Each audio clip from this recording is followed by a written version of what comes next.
అది అయిన తర్వాత వనరులు అంటే ఏంటి అని రాజు వాళ్ళ అమ్మని అడిగాడు.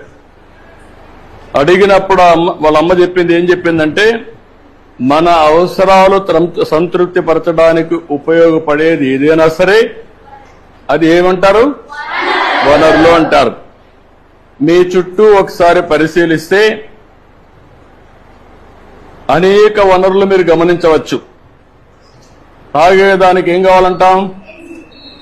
తాగినప్పుడు దాహం వేసింది ఏం చేస్తారు? మీరు వాటర్ తాగుతారు. తాగినప్పుడు దాన్ని ఏమంటారు? అదే సమయంలో మీ పాఠశాల అయిపోయింది, ఇంటికి పోవాలి. దేంట్లో పోతారు మీరు?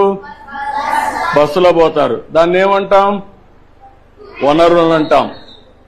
అదే సమయంలో మీరు చదివే పాఠ్యపుస్తకాలు, దాన్ని ఏమంటారు? ఎందుకు వనరు అంటున్నారు?